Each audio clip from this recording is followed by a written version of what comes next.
Continuando. Durante el periodo colonial se da en Europa lo que se conoce como la Edad de la Razón, que se desarrolla entre los siglos XVII y XVIII. En ella vamos a reconocer que la base de todo es el método científico y se dio una gran invención de instrumentos de medición de distintas áreas de las ciencias. Las escuelas de medicina, tanto en Europa como en América, seguían aún las doctrinas de Hipócrates, Galeno y Avicena.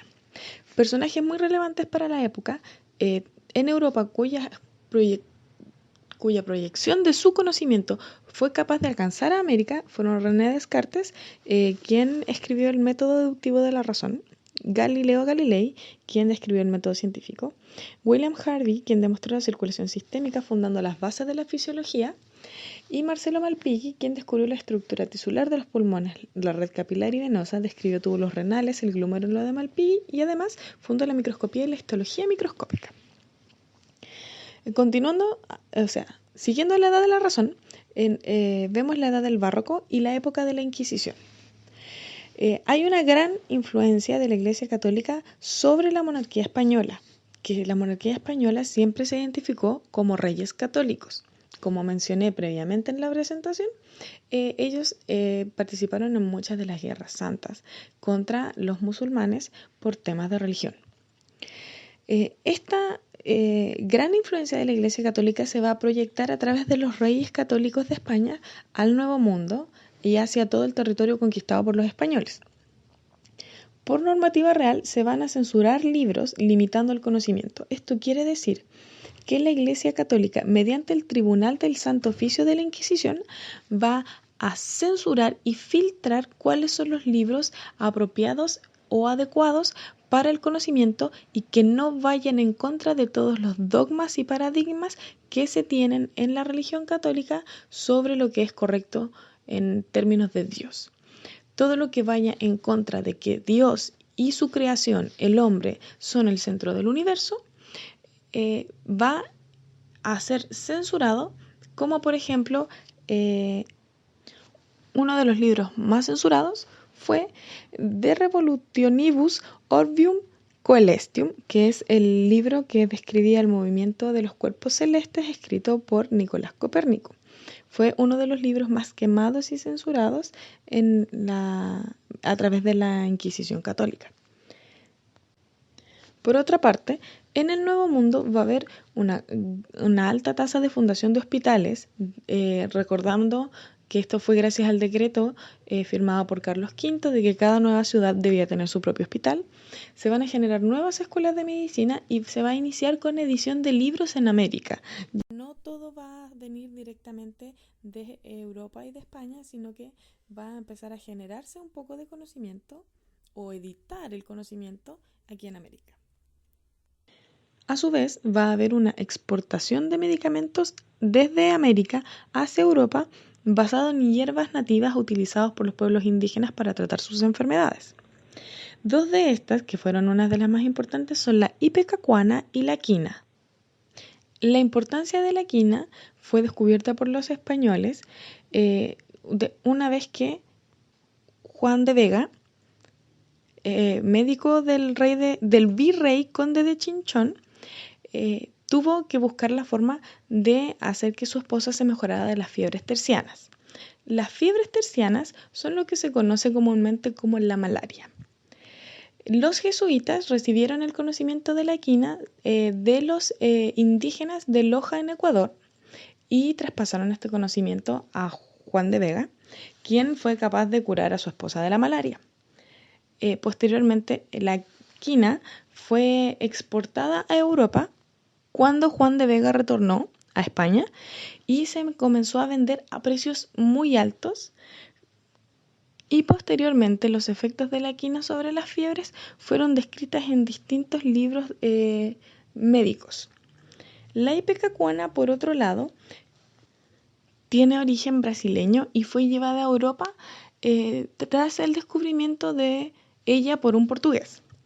Se describió el uso de la raíz de la ipecacuana como un antiparasitario y como medicamento para tratar la disentería. Al principio fue un medicamento como ¿cómo decirlo? Como un medicamento o remedio secreto que se vendía en cierta forma de contrabando en Europa, hasta que un médico suizo utilizó la raíz de ipecacuana para curarle la disentería al delfín de Francia. El delfín de Francia no es un delfín, es el título honorífico que se le daba al heredero legítimo del rey de Francia.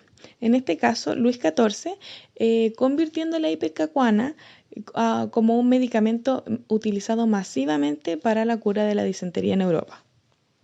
Volviendo a América y más específicamente al territorio chileno, vamos a ver que en Chile aún continúa la figura de los cabildos. Previamente mencionamos al protomedicato, pero hay que recordar que lo que les hablé fue un avance para que ustedes entendieran cómo funcionaba.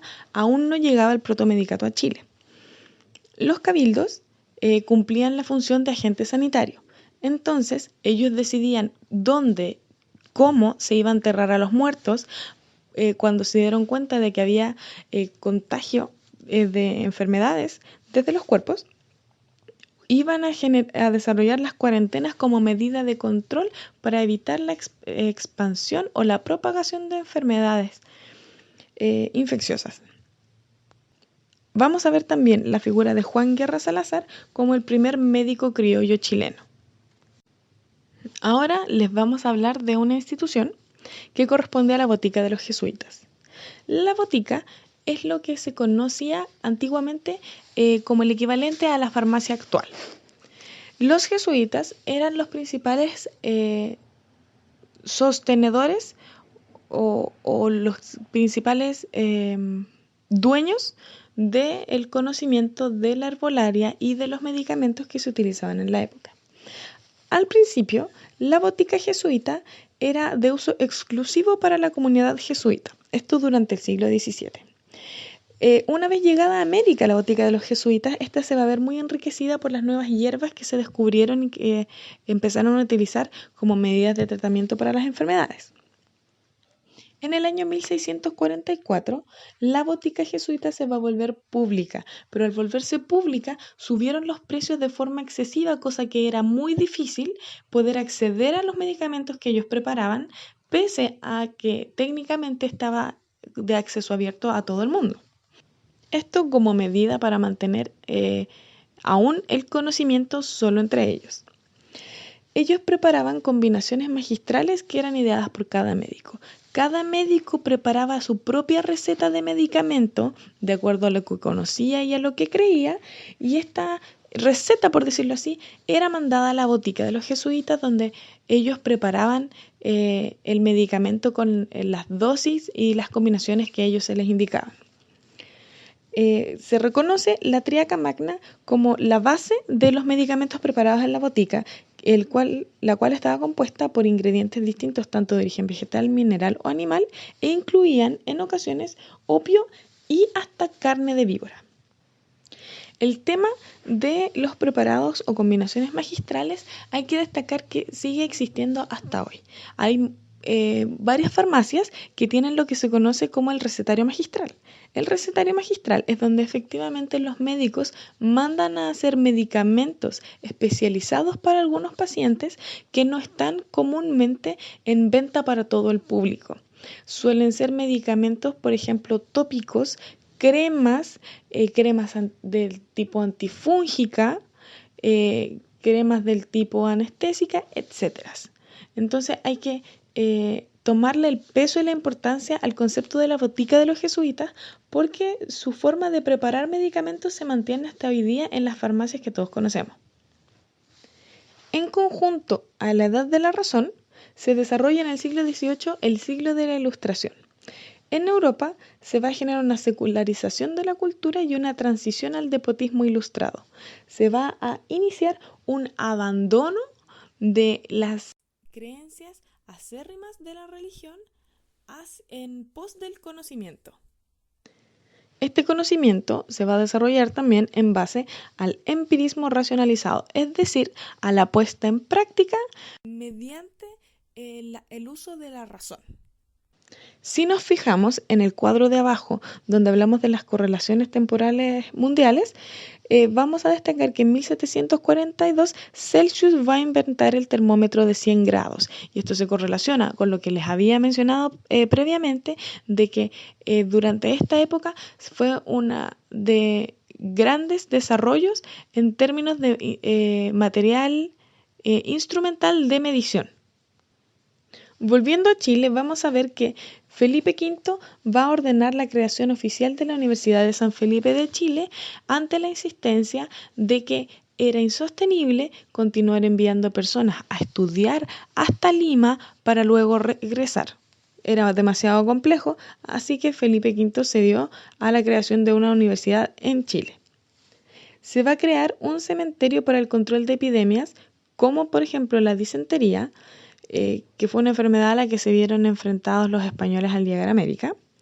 Y como mencionaba previamente, esto va a estar bajo la supervisión del Cabildo. Como forma de mejorar la economía, se va a desarrollar una apertura de los territorios conquistados por España a recibir personas que vengan de otros países de Europa, pero eso va a generar el ingreso de nuevas enfermedades, desarrollando nuevas epidemias, que son epidemias precisamente porque se expandieron de forma descontrolada al ser nuevas en la región y al estar, por ejemplo, los pueblos aborígenes no acostumbrados a estas enfermedades que seguían trayendo los europeos. Posterior a Felipe V, heredó el trono el rey Carlos III. Carlos III fue fuertemente influenciado por el siglo de la Ilustración y decidió separar un poco el poder del rey del poder ejercido por la Iglesia. Para reafirmar este nuevo poder del rey y demostrar su separación de la Iglesia, decide expulsar a los jesuitas del territorio español, que los jesuitas son una orden religiosa católica que era muy fuerte y muy influyente, los expulsa de España y en consecuencia también se ven expulsados del territorio chileno, del territorio conquistado por los españoles en América. Esto, como entenderán, tuvo repercusiones en el tema de la botica manejada por los jesuitas. En contraposición al problema generado por la ausencia de los jesuitas con sus conocimientos de medicamentos, se va a generar un mejoramiento de las condiciones de hospitales, con un aumento del número de médicos tanto nacionales, gracias a la fundación de la Universidad de San Felipe, y por un aumento del número de médicos extranjeros que emigraban de Europa a los nuevos territorios americanos. Va a haber una mejora de las condiciones sanitarias gracias a las medidas tomadas por el Cabildo y se va a desarrollar en América por primera vez la vacunación contra la viruela. Durante la época del romanticismo y la emancipación hubo una gran obra fundacional de O'Higgins. Este dio carta de ciudadanía a médicos y cirujanos extranjeros que participaron en la independencia. Además, el Tribunal Protomedicato en este momento está a cargo del doctor Eusebio Oliva y sigue siendo para el control de profesiones médicas como se dijo previamente. Además, intenta crear un curso de medicina en el Instituto Nacional, lo cual aún no es posible. Llegan además varios médicos y cirujanos extranjeros motivados por el prestigio republicano liberal de los gobernantes chilenos. Además, por la llegada de estos médicos extranjeros y la participación de los médicos y cirujanos durante las batallas de independencia, fue que socialmente cambió la visión que se le tenía de este rubro y también muchos médicos llegaron a la política. Hubo una crisis médica bajo la anarquía política. Entre las cosas que sucedieron, se reemplaza en 1826 el Tribunal del Protomedicato por la Sociedad Médica para que ésta tuviera la dirección de la medicina nacional. Durante este periodo y los siguientes, por la misma inestabilidad política, el Tribunal del Protomedicato vuelve a aparecer, pero también va cambiando de nombre muchas veces, siempre con el mismo fin. Además, hay una muy baja cantidad de médicos chilenos y aún no se logra crear una entidad para enseñar la medicina formalmente.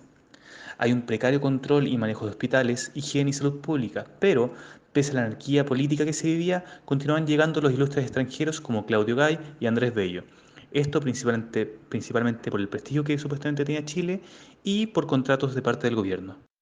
Durante esta época existe el surgimiento de la medicina nacional. Protestas por parte de los médicos llevan a un aumento de su arancel y además la reducción de controles administrativos que habían en los hospitales. La Constitución de 1833 deja el control de la higiene, la salud y la administración de los hospitales a las municipalidades, generando así un conflicto de poderes administrativos, ya que previamente esto estaba a cargo de los lugares de beneficencia, de entidades privadas o de entidades religiosas. Además existe una modernización de los hospitales y finalmente durante esta época existe la inauguración de un curso de ciencias médicas en el Instituto Nacional en 1833. En este, Lorenzo Sacie introduce las escuelas de medicina y cirugía que se impartían en Inglaterra y Francia. Además, se crea la Universidad de Chile en 1842. En el positivismo se renuncia a las especulaciones de las causas finales y se dedica al estudio de fenómenos naturales y al descubrimiento de las leyes físicas y positivas que los gobiernan. Durante este periodo, Claude Bernard establece las bases para el estudio fisiopatológico y los conceptos fundamentales de moral y ética para los estudios en humanos. Durante el primer periodo del positivismo, la medicina alcanzó el mayor progreso histórico del siglo XIX, con la fundación de la microbiología, que permitió explicar las causas de enfermedades infecciosas. Además, se forjan las bases de diversas ciencias, como la antropología, la química, la biología, la fisiología, la microbiología, la medicina y la cirugía. Durante el segundo periodo del positivismo, que corresponde a la República Parlamentaria, se produjo una expansión de la ciencia médica y un aumento en el número de médicos, investigadores, fisiólogos y la creación de establecimientos científicos en los mismos hospitales y universidades. Durante esta época, la presencia de médicos nativos y extranjeros permitió la transmisión rápida de tecnologías e información, por ejemplo, la anestesia, la antisepsia, la radiología y los exámenes químicos, entre otros. Además, hubo una gran influencia europea, como por ejemplo en el ámbito social y político, donde la filosofía del positivismo impulsa el desarrollo republicano y social. Además, hay una gran influencia en el ámbito de la investigación experimental, en la medicina clínica y en las especialidades. Surge además la primera generación de intelectuales nacidos bajo un régimen republicano, y esto también da un esplendor cultural durante la época del presidente Manuel Bulnes. Schneider y Brunner insertan técnicas microscópicas, el termómetro, el plexímetro, el estetoscopio y además las pruebas químicas de laboratorio. Wenceslao Díaz trae la jeringa hipodérmica y durante la presidencia de Manuel Montt se forja la medicina republicana del positivismo. Durante esta época hubo también una modernización de los hospitales, donde cabe destacar la ampliación del Hospital San Juan de Dios, la formación de una sociedad médico-quirúrgica compuesta por los 14 alumnos existentes de medicina de la época y el doctor Blesk como su director. Se amplía además la maternidad de la casa de huérfanos y está la creación de la Casa de Orates o Manicomio Nacional. Esto como un servicio provisional que posteriormente sería creado como Hospital de Insanos. Surge del cambio que tuvo la idea de locura durante el siglo XIX y busca alejarse o trascender de la imagen de un asilo de reclusión e instalar la idea de un centro de tratamiento médico. En el trabajo en este lugar destacan Carlos Sassier, Ramón Elguero y William Benham. La Guerra del Pacífico es un paréntesis de crisis y tragedia en una época de gran esplendor cultural y económico en la historia de Chile. La misma guerra se divide en tres etapas: la guerra naval, la campaña de Tarapacá, Tacna y Arica y finalmente la campaña de conquista de Lima. Existían tres niveles de organización del servicio médico en el ejército: los hospitales base en Antofagasta y Mejillones, los hospitales flotantes y los cirujanos regimentales. Además, cada batallón contaba con dos médicos cirujanos y dos ayudantes. Esto también genera el aumento de números de jóvenes que quieren estudiar medicina. Además, durante esta época existe la formación de una comisión nacional que posteriormente derivaría en el Servicio Nacional Sanitario del Ejército. A esto lo sigue una época de esplendor para la medicina y el desarrollo cultural, donde se crearon los cementerios laicos en 1883, se creó el Consejo Superior de Higiene en el 89, aumentó la cantidad de hospitales de 10 a 60 y además se realizó el primer Consejo Médico en Chile en 1888, entre otros acontecimientos. La creación del título de médico cirujano, la creación de la Sociedad Médica de Santiago en 1869 y la creación de la Revista Médica en Chile en 1872 dan la formación de una medicina liberal republicana con identidad nacional finalmente. En 1877 está el decreto que permitió el ingreso de la mujer a la educación superior y para que en 1887 estuvieran las primeras mujeres graduadas, siendo las primeras mujeres en Chile y América del Sur en tener el título de medicina, donde se destacan Eloísa Díaz, que fue la primera y conocida, y la sigue Ernestina Pérez, solamente con unos días de diferencia. Durante la época del parlamentarismo, disminuye el poder ejecutivo y aumenta el poder legislativo, entregando así mayor poder a los partidos. Esto después de la Guerra Civil de 1891. La medicina mundial inicia una inmensa creatividad multidisciplinaria. Este conocimiento llega a Chile junto a grandes médicos chilenos, quienes gracias a las becas se pudieron perfeccionar en Europa. Aparece además el proletariado, cuyas condiciones de vida precarias llevaron a huelgas masivas, estallidos populares en Santiago y represiones violentas por parte de las autoridades. Por esto mismo se establecen leyes sociales en el periodo de Arturo Alessandri Palma.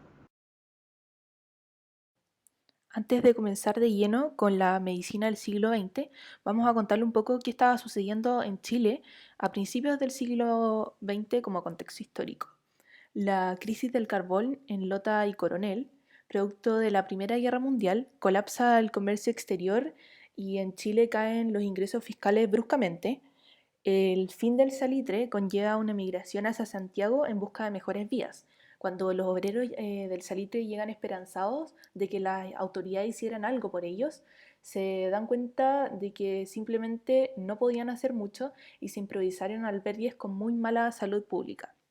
El ambiente hospitalario estaba en riesgo y esto se da principalmente a las infecciones. Se dice que 4 de los 8 primeros generación de médicos formados en Chile murieron por enfermedades contraídas durante sus prácticas. En 1918 se tiene la epidemia de tifus exantemático que produce aproximadamente 500 enfermos, de los cuales el 30% muere.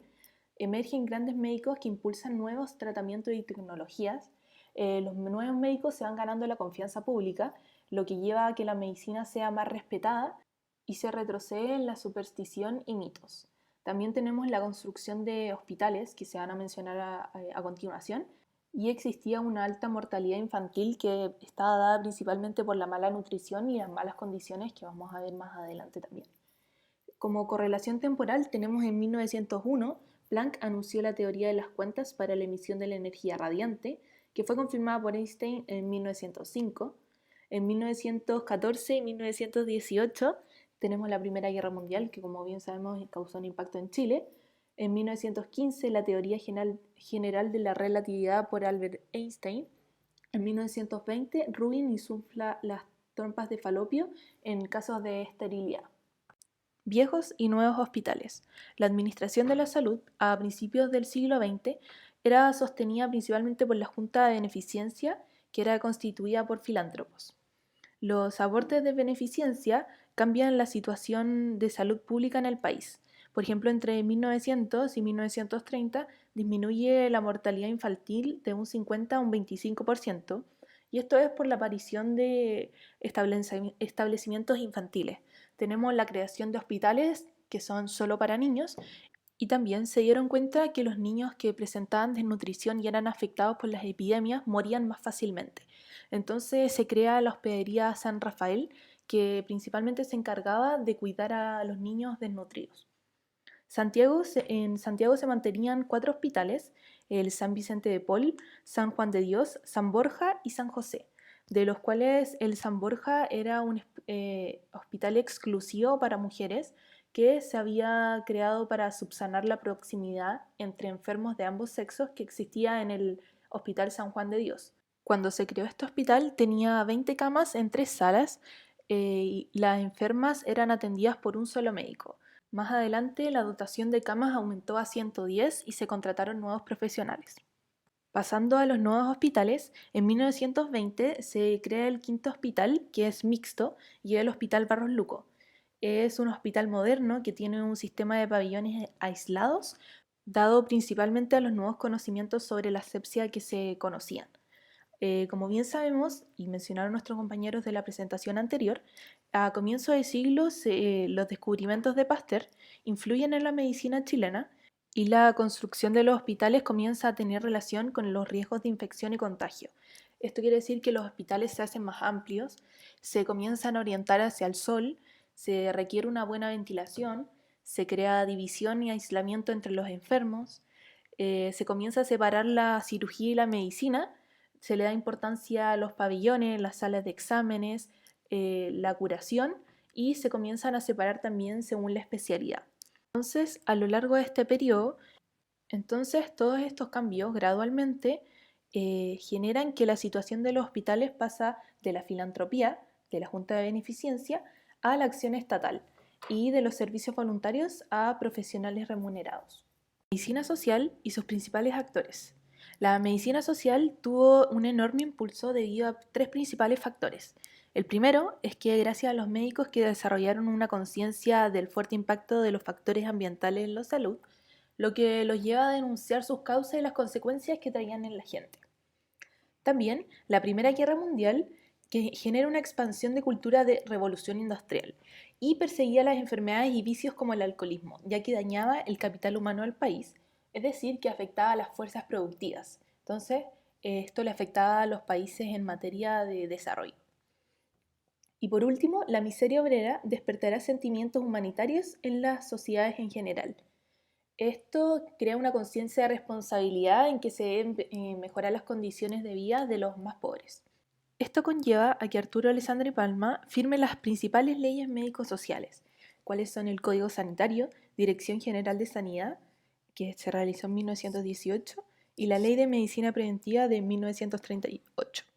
Algunos de los principales actores de la medicina social son el doctor Ramón Corbalán Melgarejo, que fue el primer director general de Sanidad, e inaugura la Coordinación Central de la Salud del país en manos de médicos especialistas, lo que conlleva la modernización del sistema. El doctor Alejandro del Río inaugura organizaciones sanitarias en Chile. Son instituciones tanto como el Instituto de Higiene, la Asistencia Pública y la Beneficencia Pública. Otro que crea un hito importante es el doctor Ezequiel González Cortés, que en 1922 presenta un proyecto de ley el que busca establecer el seguro social de enfermedades. Esta ley le da la cobertura a asalariados menores a 65 años y le entrega atención médica, medicamentos, subsidio en dinero, pensión de invalidez y subsidio a embarazadas. Esta ley, la 4054, crea el cimiento legal de la medicina social en Chile. Bueno, yo les hablaré de la expansión de la modernidad en el siglo XX. Para hacer hincapié en este tema, hablaré de 7 hitos importantes y lo iré explicando uno a uno. El primero es el Código Sanitario Panamericano o Interamericano, celebrado del año 1924 en La Habana, Cuba. En este Código Sanitario tiene dos particularidades importantes. Uno, es el primer Código Sanitario firmado por todos los países de Latinoamérica. Y lo segundo es que este tendrá sucesivos cambios en los avances de la ciencia médica y la administración sanitaria, haciendo especial énfasis en el abordaje a las infecciones contagiosas entre países. ¿A qué voy con esto? Que, por ejemplo, antiguamente, cuando llegaba, por ejemplo, un navío de otro país, por ejemplo acá a Chile, y en ese navío venía gente enferma, se realizaban, por ejemplo, cuarentenas. Entonces, lo que se instauró acá fue generar nuevas políticas públicas por parte de cada país para ver qué hacer en consideración a este tipo de casos y de esta forma prevenir la diseminación de enfermedades infectocontagiosas entre las distintas regiones de Latinoamérica. El segundo hecho importante fue la caja del seguro obrero obligatorio. Entonces, en este contexto, el Estado chileno asumió la responsabilidad de distribuir los alimentos básicos y de forma bastante equitativa.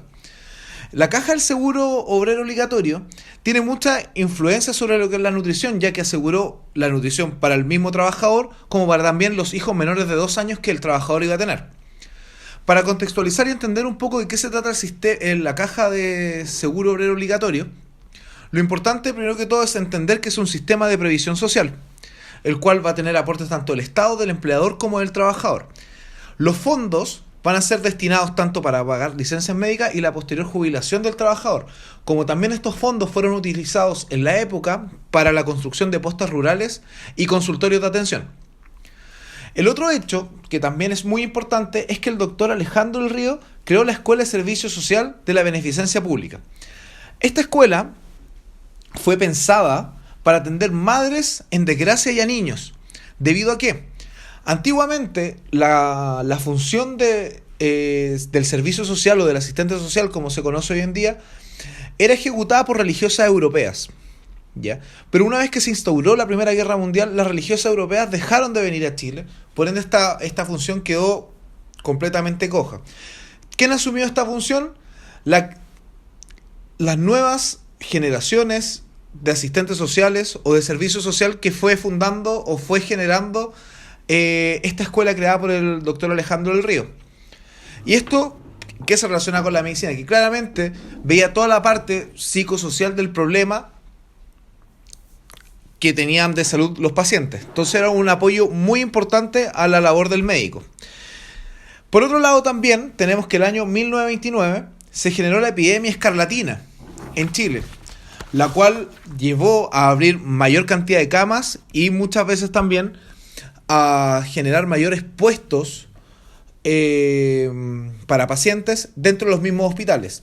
Esta epidemia escarlatina no dejó a nadie indemne. De hecho, muchos religiosos y médicos fueron infectados con la escarlatina. Para introducir primero, el que no sepa la escarlatina es generada por el Streptococcus pyogenes, ¿ya? La cual genera unas manchas en la piel y es altamente contagioso. ¿Cuál es el problema con el cual se veían afectados en esta época? Que no existían los antibióticos. Por ende, ¿qué es lo que se hacía en esta época, en 1929? Lo que se creó y se trató de innovar fue tratar de controlar a los enfermos a través de su secreción faríngea. Y por otro lado, el doctor Enrique Oneto trató a los pacientes con vacunas con anatoxina escarlatina para ver qué tal evolucionaban con el tratamiento, con este tipo de tratamiento.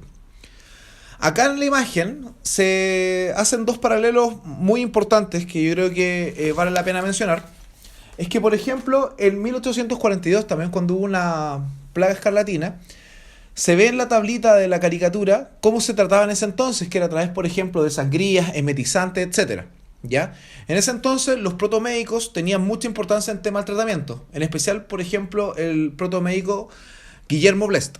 Mientras que en la imagen de 1929, que es la que está al lado derecho, se ve cómo al paciente se le inyecta este suero con antiescarlatina para el tratamiento de la escarlatina. Como quinto hecho para poder explicar la expansión de la modernidad, tenemos la creación de la Cátedra de Farmacología Integral o Experimental de la Facultad de Medicina de la Universidad de Chile, la cual va a llegar a reemplazar la farmacología terapéutica que se impartía anteriormente. Esta farmacología experimental es traída por el doctor Eduardo Cruz-Coke desde Europa. Lo más importante en este suceso es que posterior a esto el doctor Eduardo Cruz-Coke crea una institución que será decisiva, la cual es la Comisión Nacional de Medicamentos, la cual posteriormente va a estar a cargo de los doctores Valdivieso y Mardones. La principal función de esta entidad, finalmente, es que se establecen las normativas del uso de la terapéutica en hospitales públicos y se comienza a canalizar el descubrimiento e implementación de fármacos a lo largo de todo el país. Como sexto hito, y no menos importante, está la epidemia del tifus, que fue en 1933. Esta está ocasionada por las malas condiciones sanitarias de la ciudad, las que facilitaron prontamente su rápida expansión. Incluso las autoridades sanitarias de la época obligaron a fumigar la moneda. O sea, la magnitud que tuvo este hecho fue bastante grande. El doctor Alessandri anunció lo que llamó la Casa de Limpieza, especialmente en la ciudad de Temuco, Concepción y Valparaíso, cada una de las cuales cuenta con 5 brigadas sanitarias. ¿A qué le llama a las casas de limpieza? Como vemos en la foto, vemos un sujeto que finalmente está fumigando todos los lugares de esa casa que está en la imagen. Lo otro que se hacía también es la quema de ropa y objetos, ya que el tifus, como sabemos, se transmite a través de lo que llamamos piojo. Y los piojos finalmente se alojaban tanto en la ropa, los utensilios, y a través de ahí se expandía y se difuminaba el tifus. Entonces lo que se hacía finalmente era la quema de ropa, objetos, para poder eliminar el agente patógeno que era transportado por estos piojos. Lo otro importante y que se hizo en estas ciudades fue la fumigación de todas las áreas públicas que tenían ya sea cines, teatros y otro tipo de lugares también muy frecuentados. Lo importante es que esto significó un enorme esfuerzo por el gobierno central para erradicar el tifus, para extinguir finalmente esta plaga. Y finalmente debió ser la operación de limpieza más grande que recuerda la zona central de Chile. Para concluir, tenemos que mencionar a Gerard Domag con la aparición de las sulfas. ¿Por qué tiene importante este suceso? Es que es el primer instrumento terapéutico para el tratamiento de infecciones por gérmenes piógenos. O sea, ¿qué quiere decir?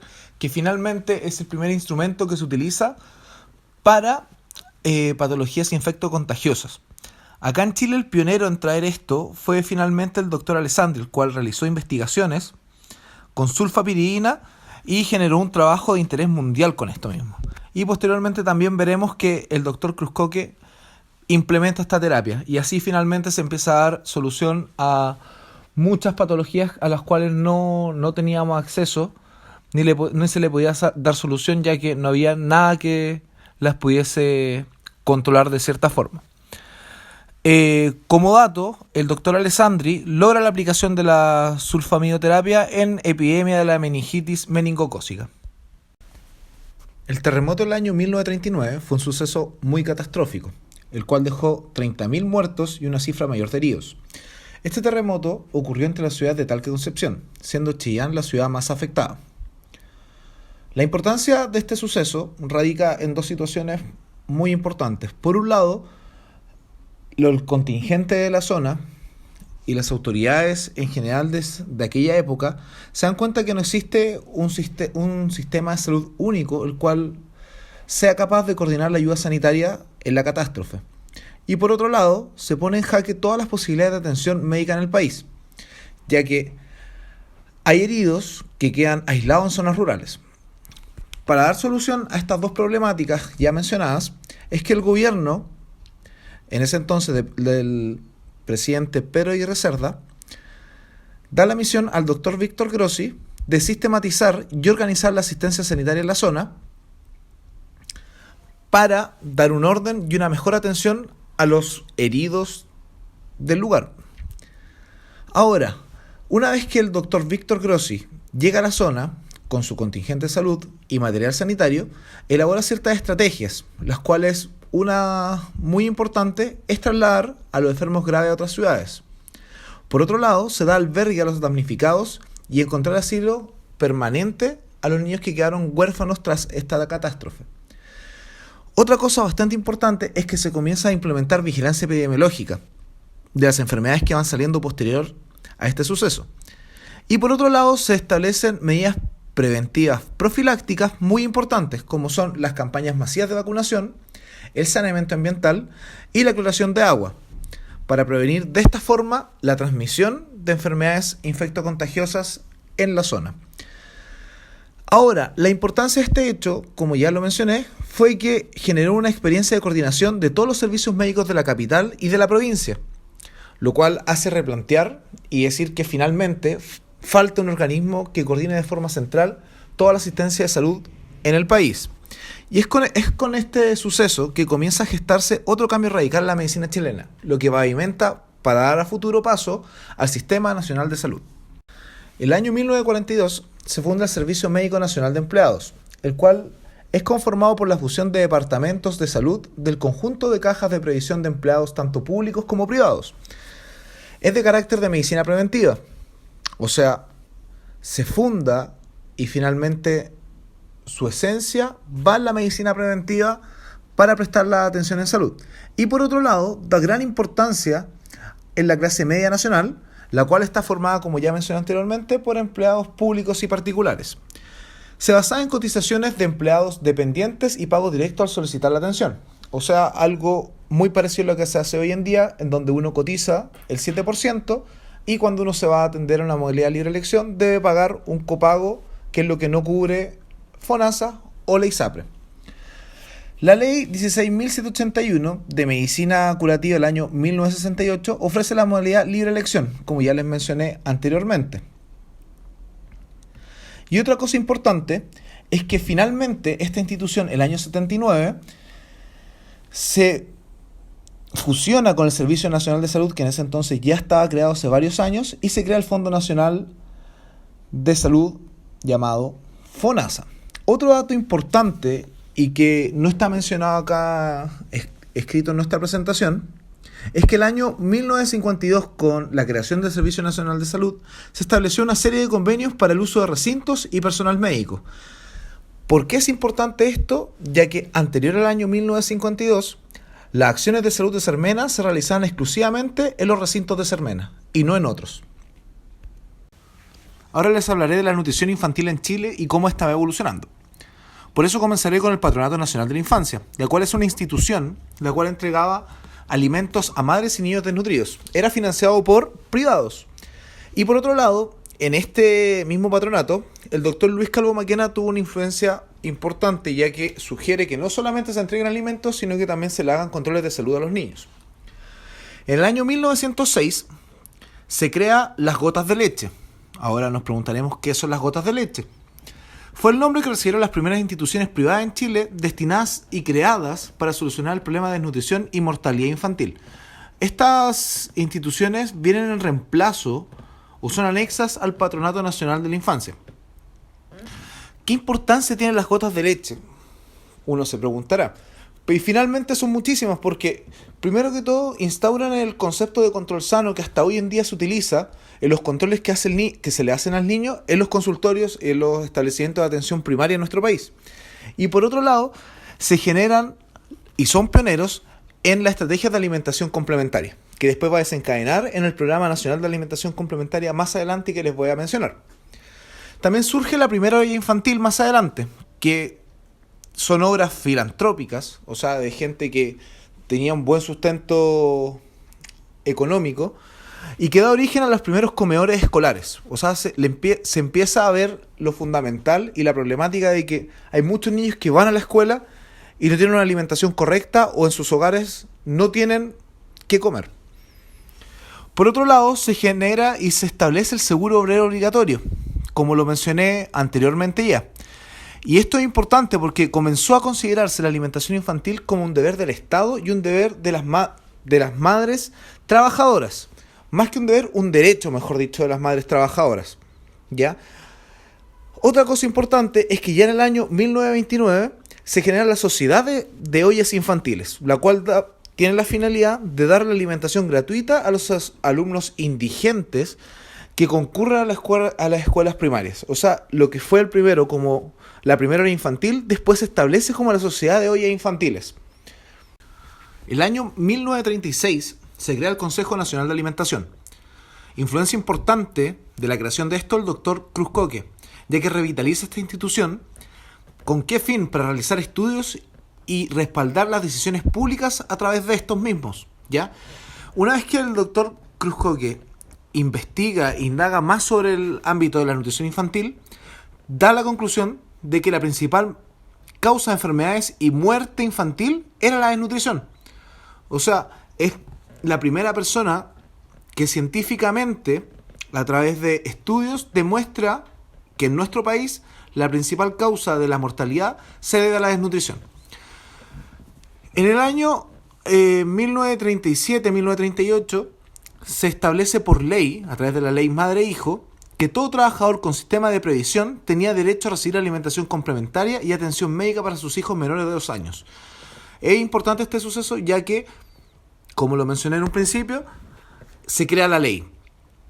En el año 1954 se crea el Programa Nacional de Alimentación Complementaria, que hasta hoy en día existe, ¿ya? Es importante mencionar que genera una inflexión en la historia nutricional y sanitaria del país, ya que se comenzó la ampliación de la cobertura de la alimentación complementaria. En un principio era hasta menores de 2 años, y en este año, 1954, se amplió hasta menores de 6 años. Ya finalizando, y los cuales son sucesos que ya conocemos en la época de hoy en día, es la creación de la JUNAEV y JUNJI, en el gobierno de Eduardo Frei Montalva. JUNAEV, que es la Junta Nacional de Auxilio Escolar y Becas, finalmente asegura los comedores y la alimentación a todos los colegios públicos de nuestro país. Y lo mismo hace JUNJI en 1970, que asegura tanto la educación como nutrición en los jardines infantiles. Y para finalizar, vamos a hablar de la importancia que tuvo el doctor Monkeberg.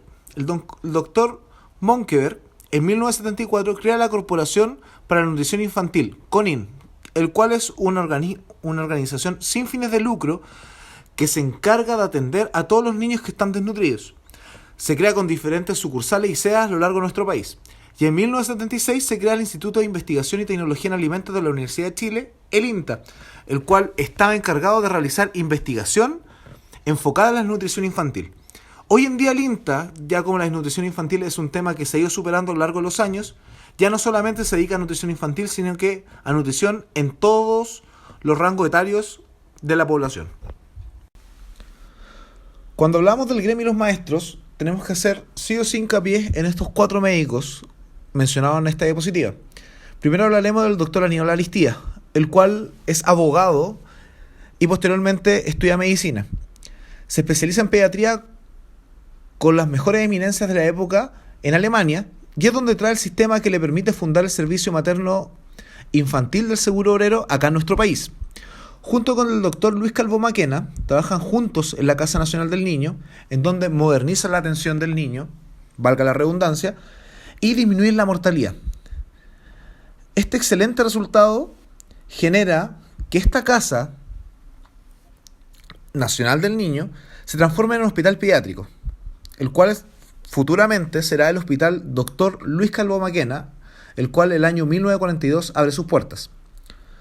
También hablaremos del doctor Eduardo Cruz Coque, el cual fue candidato a presidente y compitió con Gabriel González Videla. El año 1942 publica su libro La corteza suprarrenal. ¿Cuál es la importancia de este libro? El doctor Eduardo Cruz Coque estableció y generó mucha investigación a través de las hormonas y el funcionamiento de estas en nuestro cuerpo, viéndolas desde el punto de vista de la biología, la fisiología y la fisiopatología.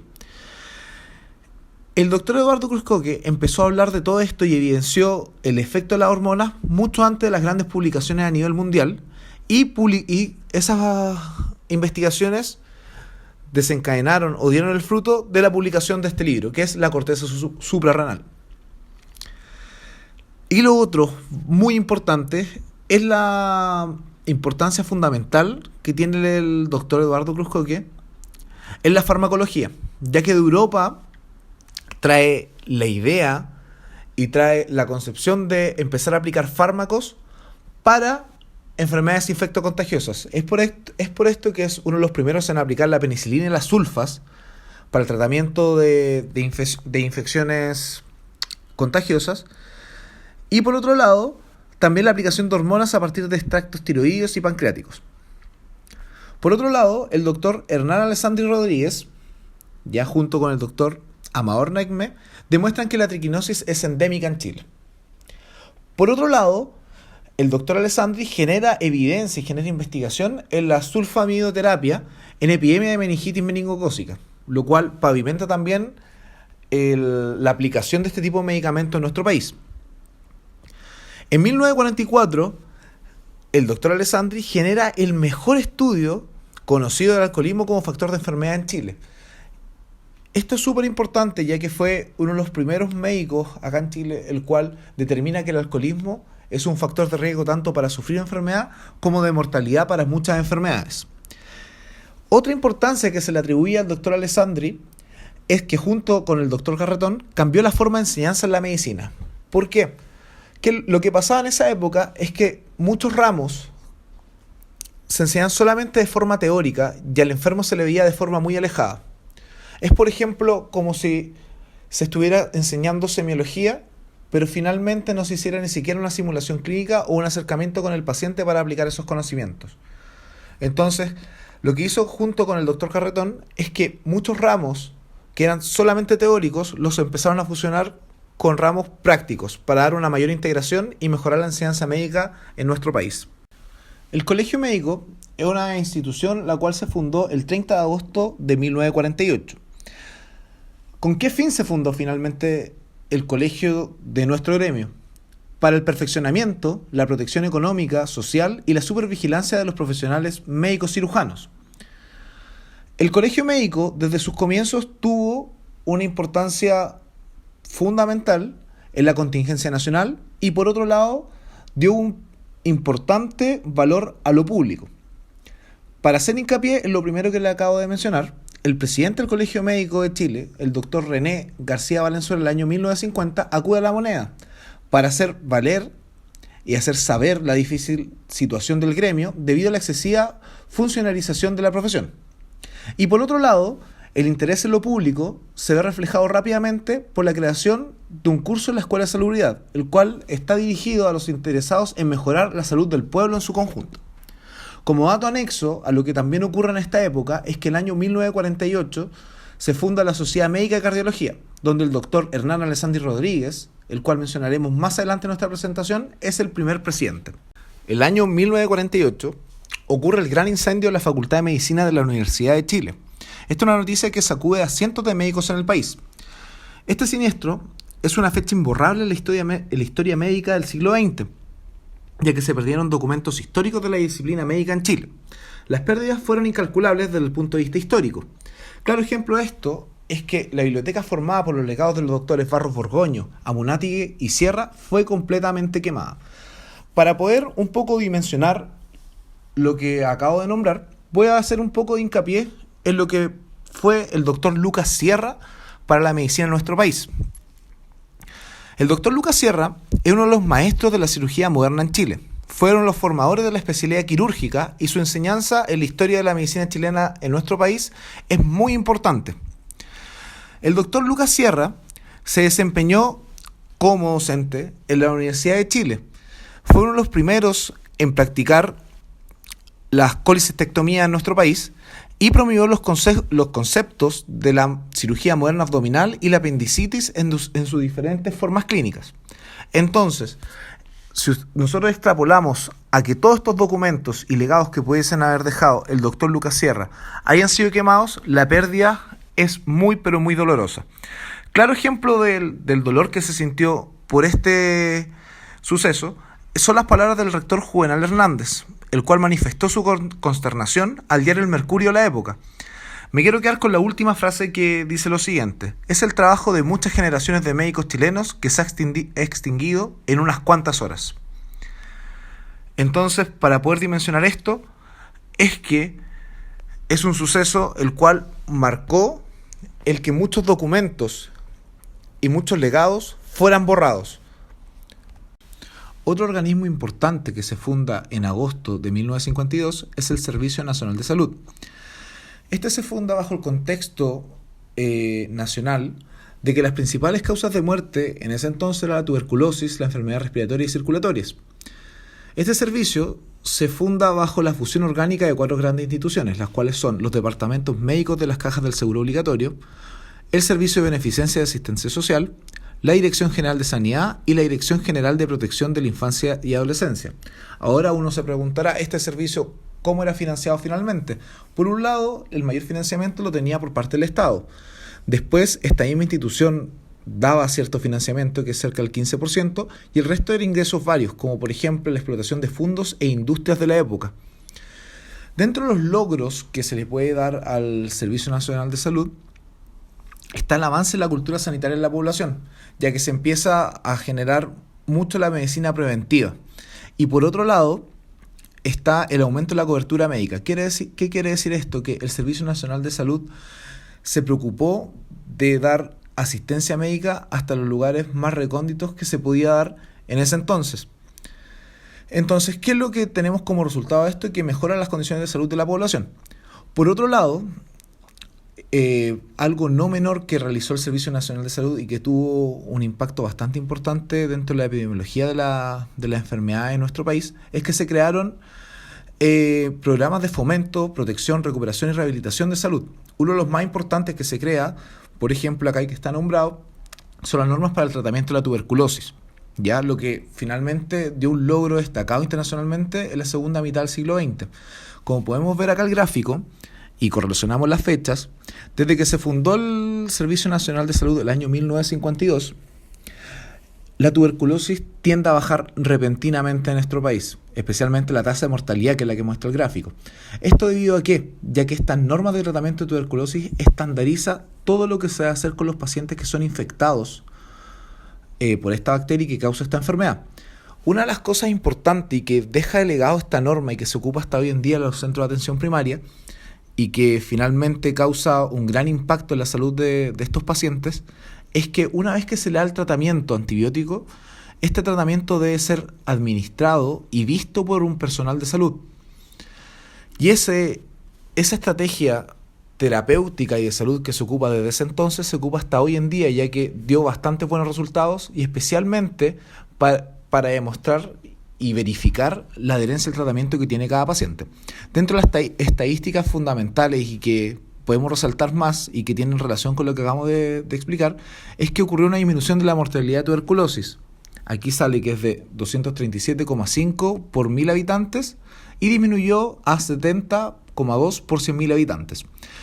Otras estadísticas que podemos resaltar también, que disminuyó la mortalidad infantil, algo bastante importante. Y también disminución de la mortalidad por enfermedades infectocontagiosas y disminución de la mortalidad por enfermedades del aparato respiratorio. O sea, finalmente, dentro del contexto por el cual se crea, se generaron normas y algunas reformas y programas los cuales permitieron dar una mayor salud a la población en ese entonces. Otro suceso importante que ocurrió durante la historia de nuestro país es la dictadura militar, la cual se gestó el año 1973, y la medicina sí tuvo que ver y mucho en lo que ocurrió en este entonces. Para poder entender todo esto, voy a aclarar una serie de conceptos previamente. Lo primero es que se generó una distinción conceptual entre persona y subversivo. Al subversivo se le calificaba como persona no óptima en condiciones mentales. Entonces, aquí lo primero que podemos decir es que al subversivo se le catalogaba como una persona patológica desde el punto de vista mental, no apta, no dentro de sus cabales.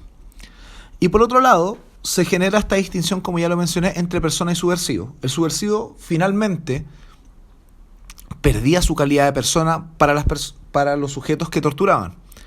Entonces, para hacer alusión a esto último que digo, voy a citar y voy a mencionar textualmente la siguiente frase, que se extraía de una tesis que se generó en base a esto, que dice: al enemigo se le deshumaniza, se le considera perverso, demoníaco, de tal forma que su eliminación, en lugar de ser un crimen, se considera para los militares un logro o triunfo.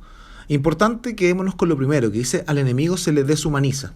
O sea, finalmente, para estas personas, los detenidos no tenían dignidad, no tenían libertad, absolutamente nada. Entonces, ahora nos preguntaremos cuál es el rol del médico en las torturas. Bajo las premisas que ya explicamos anteriormente, que ya era un sujeto deshumanizado, el cual perdía la calidad de persona, es que finalmente el rol del médico se fundamenta. Primero, se genera acreditación de certificados falsos. ¿Qué quiere decir esto? Que muchas de las personas que eran torturadas en esta época, el médico certificaba que estaban en salud compatible y una salud perfecta, ¿ya? ¿Esto qué conllevó? Que la autoridad médica ocultara las prácticas de tortura. ¿Por qué? Porque muchas personas que sí eran torturadas y posteriormente que se daban en libertad, recibían certificados los cuales decían que su estado de salud era efectivamente perfecto, que no tenían ningún déficit, no habían sufrido tortura, etc. Por otro lado, la labor del médico en esta época estuvo también guiada al asesoramiento de torturas en base al estado del detenido. O sea, el médico finalmente decía: se puede seguir torturando a esta persona sin que fallezca, o paremos la tortura porque esta persona está en riesgo vital. Y por último, se generó atención en centros clandestinos de los detenidos para evaluar qué tan factible era continuar la tortura a través de exámenes médicos. Primero, para continuar con esta misma idea, se realizaba atención médica no formalizada. ¿A qué voy con esto? Que claramente no era en sitios, ni en clínicas, ni hospitales que están autorizados en la época para realizar las atenciones médicas. Y por otro lado, en estos centros de atención clandestina, finalmente se acreditaba la salud correcta o la salud competente de estas personas que sí eran torturadas.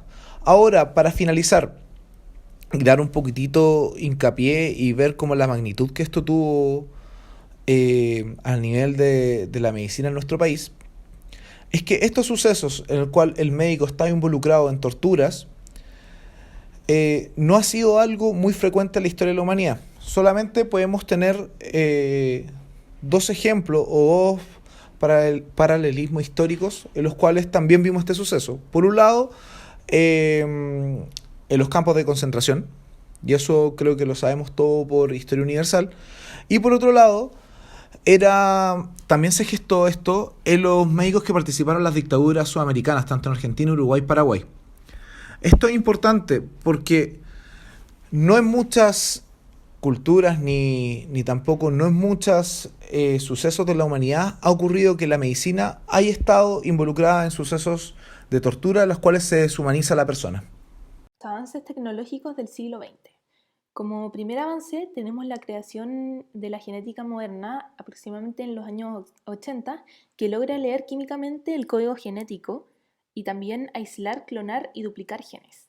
Esto es considerado un proceso revolucionario para las enfermedades causadas por la ausencia de un producto genético determinado o por algún gen defectuoso, ya que podrían ser estudiadas en su profundidad. La genética moderna da la creación de la biotecnología, que es una unión entre ciencia, medicina e industria que pretende crear la tecnología que impulse a la medicina. En los años 90 se crea el proyecto del genoma humano que aspira a clonar y secuenciar todos los genes humanos. Es calificado como el más importante y significativo jamás inventado. Sin embargo, habían dos posturas con respecto a este proyecto. El doctor Walter Gilbert dice que el genoma humano es la clave misma de nuestra condición humana, lo que define nuestras posibilidades y límites en cuanto a miembros de la especie Homo sapiens. Sin embargo, la otra parte decía que es una investigación menos específica del gen y más genérica del organismo general, en el que hay más de un gen involucrado en cualquier función biológica de alguna importancia. Otro tema era la gran cantidad de pacientes que presentaban SIDA y en vez de crear un fármaco que curara el SIDA o evitara los síntomas, se pretende aliviar a los enfermos y evitar la propagación. Esto es a través de campañas de sexo protegido y el control de agujas contaminadas. Otro tema importante es la vida. ¿Vale la pena alargarla o mejorar la calidad? Esto se debe a que habían estudios que hablaban de que la vida se podía prolongar hasta 200 años, pero por otra parte se decía que era mejor mejorar la calidad de vida dentro de la longevidad estándar, que se hablaba que era no más de 120 años. Quienes sustentaban mejorar la calidad de vida decían que la muerte no es siempre una derrota, sino que es parte del proceso y la vida. Entonces no valía la pena alargarla. Esto iba a conllevar a un sufrimiento. Expansión de la salud privada. En 1975, el Sistema Nacional de Salud se une junto con el SERMENA para crear el Servicio Nacional de Servicios de Salud, el SNSS. Esto conlleva que se establezca que el sector privado puede tener propios servicios y establecimiento de la salud, quedando sujeto a las mismas normas del servicio público. La creación de los servicios y establecimientos de salud privados pretenden descongestionar el sector público y que se focalicen los esfuerzos en el sector público donde estaban las personas más vulnerables. Además, establece la libertad de cada individuo para elegir con quién y dónde atenderse. A esto se suma la formación de 12 secretarías regionales ministeriales y además de la del Servicio Metropolitano, que buscan acercarse a los usuarios con el fin de entregar un nivel de salud mínima a todos. Es decir, se busca la descentralización. En relación a la creación del servicio privado, el doctor Ernesta Medina Lois dice que Chile está en proceso que para 1984 le permitirá contar con un médico cada 900 habitantes, que es el índice recomendado mundialmente por la OMS, lo que lo llevaría a estar a la par con otros países. También la creación de la salud pública conlleva la fundación de las instituciones de salud previsional, más conocidas como las ISAPRES, la que consiste en una cotización del 7% para financiar las prestaciones. Un hecho importante es que en 1979 los obreros pueden elegir entre quedarse en el Servicio Nacional de Salud o cambiar a las ISAPRES. Las ISAPRES tuvieron dos periodos entre 1981 y 1985, es el periodo de crecimiento lento. Esto se debe a que principalmente era para familias con altos ingresos. También la incorporación restrictiva, que influenciaba tanto a las embarazadas, las amas de casa y exclusión de pagos por maternidad y permisos de pre o postnatal. También está la restricción a tratamientos, que eran principalmente psicológicos y odontológicos a personas de alto riesgo. Sin embargo, a partir de 1985 comienza el crecimiento rápido y esto se debe principalmente a que se crea un régimen de prestaciones de salud en el cual se estratifica beneficiarios en 4 tramos, desde uno que no impone ni paga hasta uno que impone el 7% y paga el 50% de las prestaciones. Dentro de esto podemos marcar como hecho importante, por ejemplo, que en 1993 el sistema público atiende al 74,6% de los pacientes y el privado al 24,4%. Además, cabe destacar que los días de cama era de 8 días tanto para el sistema público como el privado.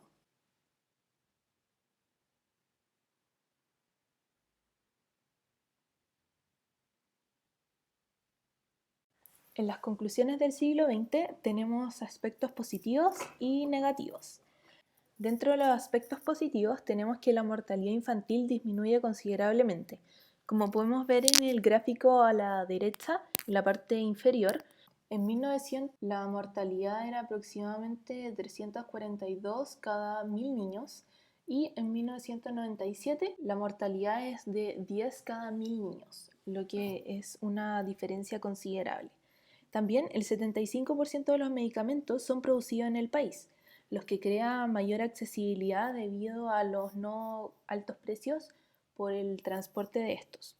Las enfermedades del aparato respiratorio bajan a la mitad, aumenta la expectativa de vida, inversión en infraestructura y un aumento en el número de camas tanto en el sector público como en el privado. El sector público tenía aproximadamente 31.000 camas y el sector privado 11.000 camas que demuestran el rápido crecimiento en poco tiempo. Dentro de los aspectos negativos tenemos que Chile se encuentra entre los países con mayores índices de trastornos mentales, lo que conlleva que los suicidios se dupliquen y también se cuadruplican las muertes relacionadas al aparato circulatorio, aumentando aproximadamente un 26%. Bueno, ahora les vamos a hablar sobre personajes relevantes en la historia de la medicina chilena. Tenemos alrededor de 60 personajes, pero solo se va a hablar de algunos específicos durante la presentación, diferenciados por sus especialidades. Comenzamos con ciencias biomédicas básicas aplicadas. Primero tenemos a Juan Bautista Ignacio Molina González. Fue un naturalista de la época de la Ilustración y muy importante, es considerado como el primer científico chileno. Tenemos a Rodolfo Amando Filippi, que fue director del Museo de Historia Natural y cofundador de la Revista Médica de Chile. Fue presidente de la Sociedad Médica. Tenemos a Juan Noé Crevani, que fue fundador de la Cátedra de Zoología Médica de la Universidad de Chile y líder de la erradicación de malaria en el norte. Se doctoró en Roma. Tenemos a Alejandro Lipschutz Friedman, que fue profesor de endocrinología y decano de la Escuela de Medicina de la Universidad de Concepción y fue premiado con el Premio Nacional de Ciencias. Tenemos a Eduardo Cruzcoque Lasabe, que fue jefe del Servicio de Medicina, ministro de Salubridad y, muy importante, promotor de leyes de medicina preventiva. Por último tenemos a Héctor Croxato Recio, que fue profesor de Fisiología de la Universidad Católica. Y, importante recalcar aquí, que fue el descubridor de la pepsitensina. En esta diapositiva tenemos a Jorge Mardones Restat. Fue un profesor de farmacología de la Universidad de Chile, pero muy importante, fue el fundador del Instituto de Farmacología. También fue ganador del Premio Nacional de Ciencias. Tenemos a Raúl Croxato Recio, que investigó la acción antimicrobiana de algunos agentes químicos. Tenemos a Amador Necme Rodríguez. Este personaje hay que recalcarlo mucho, ya que tuvo un rol muy importante en parasitología y en la salud pública. ¿Por qué? Porque colaboró a erradicar la malaria también, al igual que el personaje que ya previamente habíamos mencionado. Y, muy importante, fue el creador de la Sofamech. Tenemos a Bruno Gunther Schaffeld, que fue profesor y director del Instituto de Fisiología de la Universidad de Concepción. Y a Juan de Dios Vial Correa, que fue un profesor de histología, director del Departamento de Anatomía y decano de la Facultad de Medicina y rector de la Universidad Católica. Por último tenemos aquí a Benedicto Choaki Yagiat, que fue profesor de Patología, Anatomía Patológica e Historia de la Medicina. Muy importante recalcar aquí, fue miembro fundador de la Sociedad Chilena de Anatomía Patológica.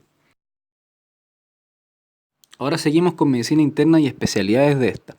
Tenemos primero a Guillermo Cunningham Blessed Maven. Este es un personaje muy importante ya que fue el fundador de la educación médica formal en nuestro país y en gran parte debido a que fue el fundador de la Escuela de Medicina. Luego tenemos a Wenceslao Díaz Gallegos, que fue el presidente de la Comisión Sanitaria del Ejército durante la Guerra al Pacífico, y algo muy importante es que introdujo ciertas cosas en el Hospital San Juan de Dios, como por ejemplo la jeringa de Pravaz, el termómetro y el fonendoscopio. Luego tenemos a Ramón Allende Padín, que fue diputado de la República y jefe del Servicio Sanitario del Ejército en campaña, también durante la Guerra del Pacífico. También tenemos a Guillermo Grant Benavente, que fue miembro fundador de la Universidad de Concepción y de su Escuela de Medicina. Fue autor de lecciones de patología médica y, muy importante destacar, que trajo a Chile un equipo de rayos X poco después de su descubrimiento. Luego seguimos con Rodolfo Armas Cruz, que fue el jefe del Servicio de Medicina del Hospital San Juan de Dios y impulsor de la reforma de estudios médicos. Importante también que fue un maestro de la medicina interna. Por último, terminamos con Hernán Alessandro Rodríguez, que fue jefe del Servicio de Medicina del Hospital de Salvador, colaboró con la Liga de Estudiantes Pobres y reorganizó el Servicio de Medicina. ¿Cómo lo hizo? Pues lo modernizó a través de sus especialidades y con equipamiento.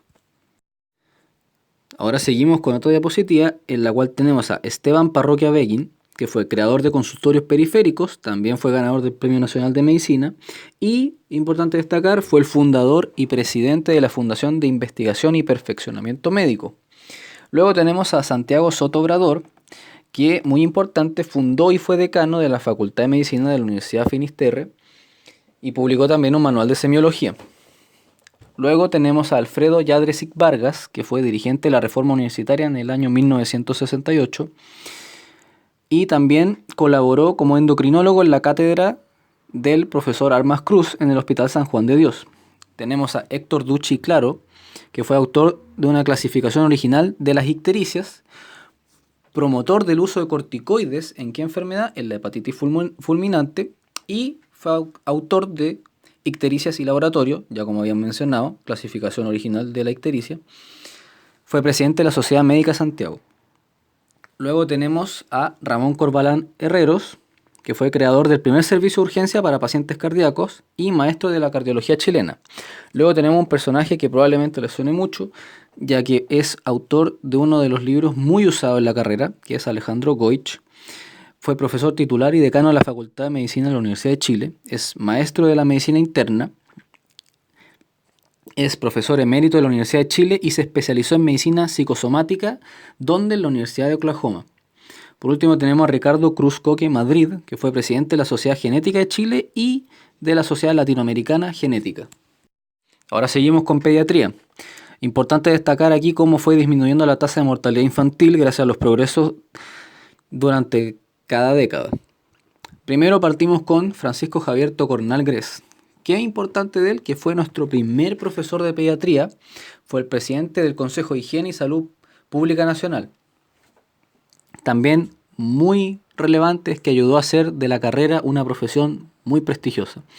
Luis Calvo Maquena fue director de la Casa Nacional del Niño y del Patronato Nacional de la Infancia y dio a notar que era importante tener un enfoque preventivo en la medicina. Por eso luchó a la actividad de proteger la vida de los menores de 2 años. Luego tenemos a Aníbal Aristía, que fue creador de subespecialidades pediátricas en el Hospital Luis Calvo Maquena, del personaje previamente mencionado. Introdujo nuevas técnicas de alimentación infantil en la terapéutica. Prosiguiendo con pediatría, tenemos ahora a Roberto del Río Soto Aguilar, que fue padre de la pediatría chilena y el fundador del Patronato de la Infancia. También fue docente de enfermedades de niños para ejercer en la Casa de Huérfanos. Tenemos a Enrique Fanta Núñez, que fue un consultor de la OPS, fundador y miembro honorario de la Sociedad Chilena de Infectología y también fue profesor encargado del curso de cátedra de Meneghelo en la Universidad de Chile, otro personaje muy importante de la pediatría chilena. Tenemos a Julio Schwarzenberg Lobeck, que fue fundador y presidente de la Sociedad Chilena de Pediatría y organizó la Escuela de Enfermeras en el año 1934. Tenemos también a Fernando Monkeberg Barros, que, muy importante, fue creador del INTA, que es el Instituto de Nutrición y Tecnología de los Alimentos, y también de la CONIN, que es la Corporación para la Nutrición Infantil. Fue fundador y primer presidente de la Sociedad Latinoamericana de Investigación Pediátrica y También fue Premio Nacional de Medicina, además de Premio Bicentenario. También tenemos a Adalberto Stiger Schaffer, que fue presidente de la Sociedad Chilena de Pediatría y también director del Patronato Nacional de la Infancia. Por último tenemos un personaje muy importante, otro autor de un libro que probablemente se encuentren durante la carrera de medicina, que es Julio Meneyelo Rivera. Fue experto de educación de pediatría de la OMS, fundador del Centro de Investigación de Medicina Infantil, fue profesor emérito de la Universidad de Chile y, por último, fue Premio Nacional de Medicina. Como pueden ver, se presenta una tabla con una gran cantidad de nombres que son los principales médicos relacionados con la cirugía, odontología y especialidades quirúrgicas. De todos estos, nos vamos a concentrar en 9 personajes que son los que nos pidió el profesor. Tenemos a Teodoro Gebauer, que es un pionero de la traumatología. Fue uno de los primeros que se interesó por esta disciplina que estaba muy atrasada en Chile en la época. Entonces viaja a Alemania y Austria para perfeccionarse en la especialidad trabajando con grandes maestros. A su regreso a Chile le introdujo modernas técnicas traumatológicas y publicó diversos trabajos sobre fracturas del aparato locomotor. Fue profesor de traumatología y ortopedia, médico de la Caja de Accidentes del Trabajo, perteneció a la Sociedad Chilena de Cirugía y a la Sociedad de Cirujanos de Hospital. Por otra parte tenemos a Félix Amesti de Zurita, que fue el presidente de la Sociedad de Cirugía de Chile y de la Sociedad Chilena de Gastroenterología. Es considerado un maestro de la cirugía chilena y fue un virtuoso de la cirugía gástrica, tanto por patología ulcerosa como neoplásico. Fue un pionero en el tratamiento quirúrgico de la pericarditis crónica constrictiva, de la neuralgia esencial del trigémino, de la decorticación pulmonar en la paquipleuritis fibrosa y en la resección del ductus arterioso. Otro importante es Jorge Kaplan Meyer, que fue un pionero en el trasplante de corazón en Latinoamérica y maestro de la cirugía chilena. Cabe destacar que también fue alcalde de Viña del Mar. En la imagen inferior podemos ver a Jorge Kaplan junto a su esposa y ayudantes saludando al presidente Eduardo Frei luego de realizar la primera cirugía de trasplante de corazón que se realizó en 1968. Tenemos a Agustín Miers Cox Lloyd, que fue un pionero en la cirugía nacional y fue miembro fundador y consejero de la Facultad de Medicina de la Universidad de Chile. Tenemos a Pedro Morar, que fue un cirujano del Ejército Patriota, fue el primer docente de anatomía en la Escuela de la Medicina Republicana. Lorenzo Sassi fue un profesor de cirugía y obstetricia de la Escuela de Medicina de la Universidad de Chile e introdujo técnicas obstétricas y quirúrgicas. José Joaquín Aguirre fue un profesor de anatomía, clínica quirúrgica y obstetricia. Fue fundador y primer presidente de la Sociedad Médico-Quirúrgica de Chile y el primer presidente de la Sociedad Médica de Santiago. Manuel Barros Borgoño fue presidente del primer Congreso Médico Latinoamericano, también fue alcalde de Santiago e introdujo la asepsia y la antisepsia en la cirugía chilena. Finalmente tenemos a Lucas Sierra Mendoza, que es el padre de la moderna cirugía chilena y fue fundador y presidente de la Sociedad de Cirugía de Chile. Nuevamente vemos una gran lista de nombres que incluye a los médicos importantes en la gineco-obstetricia, pero vamos a destacar principalmente a 3, que es Caupolicán Pardo Correa, que fue fundador y primer director del Instituto Nacional de Radium, el cual es un centro de investigación científica que está destinado a la asistencia social para estudiar y tratar el cáncer. Dentro de sus contribuciones más importantes fue la unidad de la obstetricia con la ginecología, la promoción de la anestesia intrarraquídea y su lucha contra el cáncer.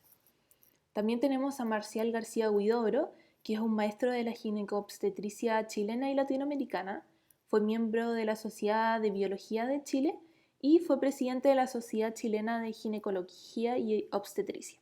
Y por último tenemos a Luis Tisne-Bruce, que fue profesor titular de obstetricia y ginecología de la Universidad de Chile, fue jefe de maternidad del Hospital El Salvador, fundador de la Escuela de Obstetricia y Puericultura del Servicio Nacional de Salud. Fue un maestro de la ginecobstetricia chilena y latinoamericana y también fundó la Escuela de Obstetricia para Matronas. Otro de los médicos importantes en el ámbito de la neurología tenemos a Augusto Regaluco, que fue fundador de la Neurología y Psiquiatría Nacional, fue profesor de enfermedades nerviosas y mentales y además fue ministro de Interior y de Justicia e Instrucción Pública. Es autor de Recuerdos de la Escuela. También tenemos a Jaime Lavados Montes, que fue un profesor titular de neurología y rector de la Universidad de Chile, director ejecutivo de la CONICIT, la cual es la Comisión Nacional de Investigación Científica y Tecnológica, que principalmente está destinada a asesorar al presidente de la República en el planteamiento del desarrollo científico y tecnológico.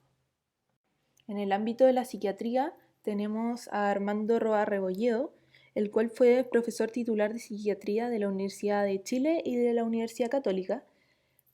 También es muy importante destacar que fue fundador de la revista de Psiquiatría Clínica y autor del primer texto docente de la especialidad en Chile. Tenemos a Otto Dor, que es un maestro de la psiquiatría chilena y ha publicado más de 100 artículos y 60 capítulos de libros en Chile o en el extranjero, y es autor de Psiquiatría Antropológica. Tenemos a Abraham Horwitz, que es un profesor asociado a la salud pública y director de la Escuela de Salud Pública de la Universidad de Chile. También fue director general y director emérito de la Organización Panamericana de la Salud. En oftalmología tenemos a Carlos Charlín Correa, que fue cofundador y primer presidente de la Sociedad Chilena de Oftalmología y fue presidente del primer Congreso Sudamericano de Oftalmología. Tenemos a Juan Verdaguer, que fue cofundador de la Sociedad Chilena de Oftalmología y uno de los primeros en desarrollar la cirugía del desprendimiento de retina. Por último tenemos a Raimundo Charlín Edwards, que fue presidente del Colegio Médico de Chile, tuvo a su cargo la formación de muchas generaciones de oftalmólogos destacados y hoy trabaja como médico en la Clínica Las Condes. En radiología, el que más destaca es José Ducci, que fue profesor titular de Física Médica en la Universidad de Chile y secretario de la Facultad de Medicina. Fue fundador del Instituto de Radiología e introduce nuevas técnicas en electrónica, radiografía y radiología en el aparato digestivo. Dentro de la medicina social y salud pública existen distintos médicos que vamos a nombrar a continuación. Como ya habíamos mencionado, está Ramón Corbalán Melgarejo, que fue el impulsor de la ley del descanso dominical, director general de Sanidad y programó la erradicación de la viruela, el tifus y la malaria en Chile. Alejandro del Río Soto Aguilar fue creador del desinfectorio público, pionero de la otorrinolaringología en Chile y fue uno de los fundadores de la salud pública nacional. Hugo Bem Rosas es autor de la inmortalidad infantil y nivel de vida, fue presidente de la Sociedad Chilena de Enfermedades Respiratorias. Lucio Córdoba Labarca fue profesor de higiene, ministro de Salubridad, director de la Escuela de Servicio Nacional del Ministerio de Educación. Benjamín Biel Vicuña fue fundador de la Asociación de Protección Familiar, dio forma a la cátedra titular de higiene y medicina preventiva. También tenemos a Salvador Allende, que fue presidente de Chile, ministro de Salubridad, presidente del Colegio Médico de Chile y ganó el premio Carlos Van Buren. Por último, tenemos a Francisco Mardones Restat, que fue decano de la Facultad de Ciencias Médicas y director de la Escuela de Medicina en la Universidad de Santiago y fue representante de la OPS en Uruguay. Finalmente nos quedan estos tres personajes que son Sotero del Río Gundián, que fue presidente de la Asociación Médica Chilena, fue ministro de Bienestar Social, de la Salud y del Interior, también fue fundador de la Sociedad Constructora de Establecimientos Hospitalarios e integró un grupo de profesionales que impulsó el Sanatorio El Peral, que era para pacientes tuberculosos en 1938, que era uno de los principales problemas de salud en el país por ese entonces. También tenemos que Alessandri Palma lo nombró en 1934 director general de Beneficencia y Asistencia Social. Cabe destacar que hoy un hospital público lleva su nombre en la comuna de Puente Alto. La población asignada de alrededor es de 1,5 millones de habitantes y es el hospital público que atiende la mayor cantidad de pacientes en el país. Un personaje muy destacado es Eloísa Díaz Insunza, que fue la primera mujer médico cirujano en Chile y Sudamérica. También fue profesora de higiene en la Escuela Normal de Preceptoras de Santiago. También fue la primera directora del Servicio Médico Escolar de Chile. Un hecho importante es que introdujo la vacunación masiva de estudiantes y es considerada una mujer ilustre de América. Por último, tenemos a Michelle Bachelet Jeria, que fue presidenta de la República en 2 periodos, también ministra de Salud y Defensa Nacional, directora de ONU Mujeres, creadora del programa Auge de Garantías Explícitas de Salud. También fue consultora de la OPS y OMS. Como pueden ver, aquí existen 5 tablas que incluyen otras especialidades junto a profesionales médicos muy importantes para cada una, que no fueron considerados en la presentación, pero deben ser destacados. Por último, para terminar, les vamos a contar por qué se dice medicina en Chile y no medicina de Chile. Esto se debe a que Chile recibe la influencia de distintas culturas que finalmente sustenta sus bases. Como sabemos, Chile es un país muy largo y, como se detalló en la presentación, existieron diversos pueblos aborígenes que tenían culturas propias. Además, la conquista de nuestro continente por los españoles trae conocimientos desde la civilización europea. Llegan médicos ingleses, españoles, franceses, entre otros. También está la creación del protomedicato y, como bien se mencionó, la docencia universitaria se enfocaba en mallas universitarias europeas, que además estas mismas mallas se enfocaban en medicinas previas. Las prácticas adquiridas por la medicina chilena son también rescatadas de culturas previas, como lo son el Código Hipocrático y la farmacéutica jesuita, entre otras. Entonces, ¿por qué no se habla de medicina chilena? Porque para que sea medicina chilena, tiene que tener algo creado por nosotros, algo que haya sido hecho en el país y que, por ejemplo, pueda ser copiado por otras culturas. Sin embargo, nos damos cuenta que es una medicina en Chile, por lo expuesto anteriormente, y además que nosotros utilizamos un currículum europeo. También muchos de los hospitales creados en la época del siglo XX eran bajo la influencia de modelos franceses. También un hecho importante es que las especialidades comenzaron en Chile por jóvenes que se titularon y que viajaron a otros países a formarse, para traer de vuelta los avances de la ciencia.